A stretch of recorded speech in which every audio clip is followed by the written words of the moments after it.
எனக்கு வீட்டில் இருக்கணும், வேலைக்கு போகாமல். யார் இருக்கணும்? நான் இருக்கணும் வீட்டில் வேலைக்கு போகாமல். 10 இயராக வேலைக்கு போயிட்டுருக்கிறேன். வேலைக்கு போயிட்டு தான் படிச்சிருக்கேன். இப்போ எம்எஸ்சி காஸ்டியூம் டிசைனிங் படிச்சுட்ருக்கிறேன். வேலைக்கு போயிட்டே படிக்கிறனால என்னோட லைஃப், என்னோட சைல்டுஹுட்டோட மெமரிஸ் எதுவுமே நான் க்ரியேட் பண்ணல.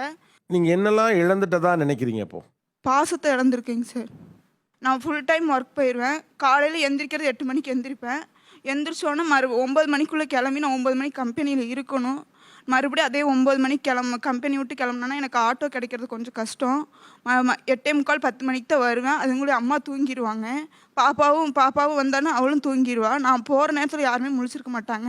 அப்போ நானே சாப்பாடு போட்டு நானே சாப்பிட்டு நானே தூங்குறதுனால எனக்கு அந்த பாசம் கிடைக்கல. இதுக்கு நடுவில் எப்படி இவ்வளோ படிச்சிங்கம்மா?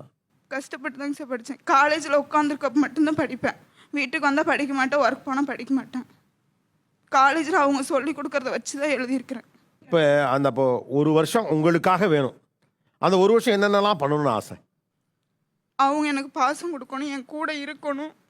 இந்த இதுவுமே அவங்க கூட இருக்கிறதுக்கு தங்கச்சி அம்மா 2 பேருமே என் கூட இருக்கணும். அந்த ஒரு வருஷம் ஃபுல்லாக என் கூட இருக்கணும். என் மனசு விட்டு பேசணும். என்னோட ப்ராப்ளம்லாம் சொல்லணும். எனக்கு இந்த வலி இருக்குது அப்படி சொல்லணும். எனக்கு இது இதென்னும் பண்ணணும் அப்படி சொல்லணும் அவங்கள்ட்ட. ஆக்சுவலாக இந்த வேலைக்கு போய் ஒரு சம்பாத்தியம் பண்ணி நமக்கு இருக்க விலங்குகள் எல்லாம் உடச்சிக்கிறோம் அப்படிங்கிற மாதிரி நம்ம நினைக்கிறோம் சில நேரங்கள். ஆனால் சில நேரத்தில் பார்த்தா தமிழ்நாடு இன்னொரு பக்கம் இருக்குது. தமிழ்நாட்டுக்கு வேலையே விலங்காக இருக்குது.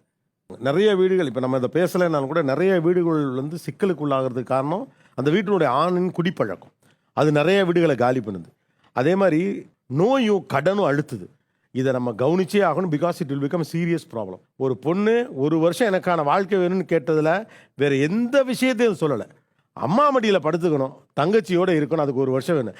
அதுக்கு கூட நம்ம அந்த பிள்ளைக்கு இடம் கொடுக்காத அளவு தான் வச்சுருப்போம் அப்படின்னு சொன்னோம்னா அதிகாரத்தில் உள்ளவர்கள் இதை கட்டாயமாக கவனிக்கணும். இப்படி ஒரு தமிழ்நாடு இருக்குது.